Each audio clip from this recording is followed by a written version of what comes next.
আর দেশে আরো কদিন গই আই মারা যাবে আগে আর দুনো চোখ দান করে দিলাম, মার নাই সত্তর দানি। আপনাদেরকে আমি বুঝাই দিচ্ছি সতর্ক, চক্ষুদান হারাম। কি বললাম?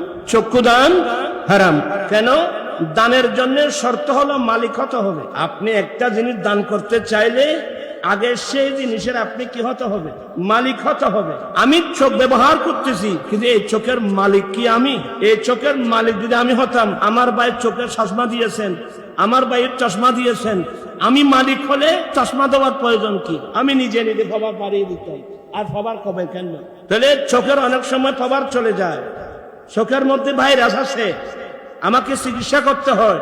তাহলে বুঝতে হবে এই চোখের মালিক কিন্তু আমি নই, চোখের মালিক কিন্তু কে? আল্লাহ। তো যেহেতু চোখের মালিক আল্লাহ, সে তো এক মরণোত্তর চক্ষুদান, এটা হারাম।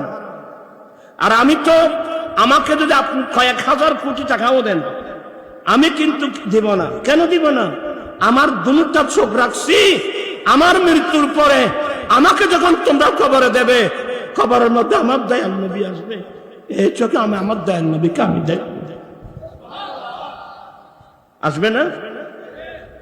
মন করনা কিরের আগে যাবে যে কবরে, মন করনা কিরের আগে যাবে যে কবরে, আমন এ দরদি মদিনা শহরে।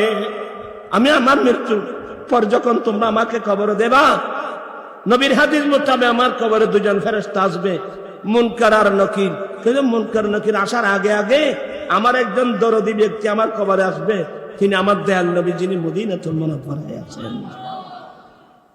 আমার আলা হযরত বলছেন, আল্লাহু আকবার, পেশে নজর वो नौबहार सजदे को है दिल बेकरार,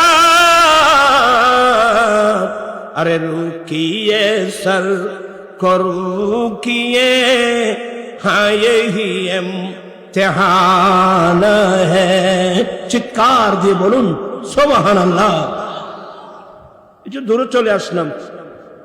আল্লাহ বলেন, রাসূল আজ থেকে যারা চিরদিনের জন্য মরা, এদের জানাজাও পড়বেন না, এদের কবর পাড়েও যাবেন না। যারা কাফের, মুশরিক, বেদিন, মুনাফিক, এদের জানাজাও বন্ধ, এদের কবর পাড়ে যাওয়াও কি বন্ধ। আমি বোঝাতে চাচ্ছি, এই মুনাফিক চক্র, কোরআন শরীফের ভাষায় এদেরকে কোন সময় খবিস বলা হয়েছে, কোন সময় মুনাফিক বলা হয়েছে, কোন সময় শয়তান বলা হয়েছে, বড় মারাত্মক। কিন্তু আমি যে জিনিসটা বোঝাচ্ছি, এমন দুষ্ট মুনাফিকের লিডার আব্দুল্লাহ ইবনে উবাই ইবনে সালুলের মৃত্যুর পর ওনার ছেলের হাতে নবী নিজের জুব্বাটা দিয়ে দিলেন তাকে কফন পরানোর জন্য। আল্লাহু আকবার বলবেন না? এমন আদর্শ